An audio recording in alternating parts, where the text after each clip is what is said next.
मित्रांनो, महाराष्ट्रात पुन्हा एकदा महायुतीनं सत्ता काबीज केलेली आहे। काल झालेल्या विधानसभा निवडणुकीच्या निकालामध्ये महायुतीला स्पष्ट बहुमत मिळालेले आहे। तर आपण जनतेने एकतर्फी सत्ता महायुतीच्या हातात दिलेली आहे, त्यामुळे महायुतीने सुद्धा राज्यातील जनतेसाठी मोठे निर्णय घेणार असल्याचे आधीच जाहीर केलेले आहे। सत्तेवर येताच जनतेसाठी मोठे निर्णय घेऊ असे स्वतः मावळते मुख्यमंत्री एकनाथ शिंदे यांनी आधीच जाहीर केलेले आहे। तर ते मोठे निर्णय नेमके कोणते आहेत हे त्यांच्याच तोंडातून आपण ऐकूयात। परंतु त्याआधी चॅनलवर तुम्ही नवीन असाल तर चॅनलला सबस्क्राइब करून घ्या आणि नोटिफिकेशन बेल दाबायला विसरू नका। माझ्या लाडक्या बहिणी आहेत, लाडक्या बहिणीच्या बाबतीमध्ये मी बोलतो की काय विरोधक करतायत, कशी त्यांच्या पायाखालची वाळू सरकली आहे, कशी धडकी भरली आहे, त्याच्यावर मी बोलतो। पण आता जे आम्ही बोलतो ते करून दाखवतो। आणि म्हणून लाडक्या बहिणींना 1500 वरून 2100 रुपये 2100 रुपये देण्याचं आम्ही या ठिकाणी जाहीर करतो। त्याचबरोबर महिला सुरक्षेला आम्ही प्राधान्य दिलंय। देवेंद्रजींनी आता त्याचा उल्लेख केलेला आहे। आणि महिला सुरक्षेसाठी 25,000 महिलांना पोलीस दलामध्ये भरती करण्याचा निर्णय आम्ही घेणार आहोत।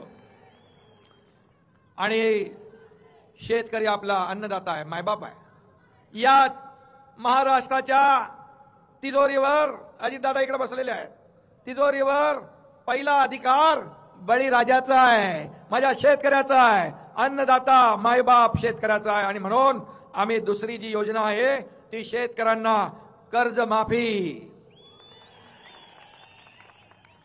आणि शेतकरी सन्मान योजना जी आहे प्रधानमंत्री साहेबांची 6,000 आपली 6,000 12,000 जी आहे ती 12,000 सन्मान योजना वर्षाला 15,000 रुपये करण्याचा निर्णय या ठिकाणी घेतलेला। आणि त्याचबरोबर MSP वर 20% अनुदान देण्याचा देखील निर्णय आम्ही घेतोय। त्याचबरोबर तिसरं कलम जे आहे, या राज्यामध्ये कोणीही उपाशी झोपणार नाही, प्रत्येकाला अन्न आणि निवारा देण्याचं वचन देखील आम्ही या ठिकाणी देतोय। हे महाराष्ट्र पुरोगामी राज्य आहे आणि या महाराष्ट्रामध्ये कोणी भुकेला राहता कामा नये ही आमची प्रामाणिक भावना आहे। त्याचबरोबर चौथं जे आहे, वृद्ध पेन्शन धारकांना 1500 रुपयावरून 2100 रुपये 2100 रुपये देण्याचं या ठिकाणी वचन आम्ही देतोय। त्याचबरोबर पाचवी जी आहे हे जसं बाळासाहेबांनी 1995 मध्ये जीवनावश्यक वस्तूंच्या किमती स्थिर ठेवण्याचा निर्णय घेतला होता, ते देखील आम्ही त्याची पुनरावृत्ती या ठिकाणी करतोय बांधवांनो आणि भगिनींनो। त्याचबरोबर 6वं जे आमचं कलम आहे ते 25 लाख रोजगार निर्मिती। विरोधक म्हणतात नोकऱ्या, बेकारी। अरे सरकारने आपल्या 10 लाख लोकांना प्रशिक्षण भत्ता देण्याचा निर्णय घेणारं देशातलं पहिलं राज्य आहे आपलं। आणि त्यामध्ये 25 लाख रोजगार निर्मिती, तसेच 10 लाख विद्यार्थ्यांना 10,000 रुपये महिन्याला विद्या वेतन म्हणजे स्टायपंड देण्याचा देखील निर्णय आपण घेतोय।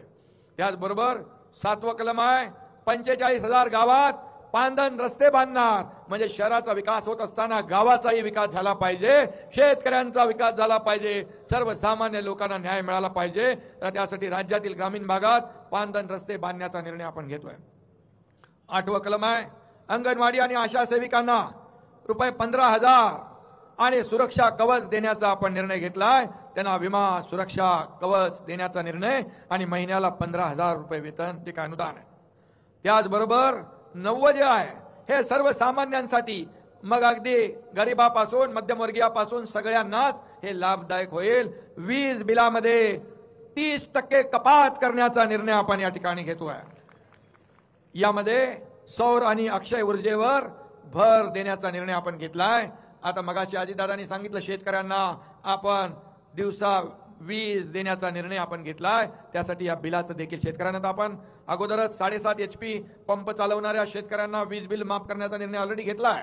0000 बिल आता सुरू झालेलं आहे। त्यामुळे आम्ही जे बोलतो ते करतो। आणि त्याचबरोबर 10वं जे आहे, सरकार आपल्या स्थापनेनंतर विजन महाराष्ट्र 2029 हे 100 दिवसाच्या आत सादर करण्याचं देखील या ठिकाणी वचन आपल्या या 10 कलमी कार्यक्रमामध्ये आहे। आणि म्हणून मी आपल्याला एवढंच सांगतो, हे फक्त ट्रेलर आहे, सविस्तर वचननामा आपला लवकरच आपल्या समोर येईल। परंतु हे जे करण्याचं धाडस आपल्या सरकारने दाखवलंय, कारण हे सरकार सर्वसामान्यांचं आहे, सर्वसामान्य गोरगरिबांचं हे सरकार आहे। आणि या गोरगरिबांच्या सरकारमध्ये लाडकी बहीण योजना आम्ही सुरू केली. मुख्यमंत्री माझी लाडकी बहीण योजना, युवा प्रशिक्षण योजना, मुलींचं मोफत शिक्षण, डॉक्टर, इंजिनियर, वकील ज्यांना व्हायचं आहे त्यांना देखील पूर्ण मोफत शिक्षण देण्याचा निर्णय आपण घेतला. शेतकऱ्यांसाठी आपण निर्णय घेतला. आज लेख लाडकी लखपती योजना आपण घेतली. आज अनेक निर्णय आपल्या सरकारने घेतले. लेख लाडकी लखपती योजना, मुलीचा जन्म झाला 5,000, मुलगी पहिलीत गेली 6,000, मुलगी 5वीत गेली 7,000, मुलगी 11वीत गेली 8,000 आणि त्या मुलीचं 18 वर्ष झाल्यावर 1 लाख रुपये तिच्या खात्यामध्ये जमा होणार. हे सरकारचं काम.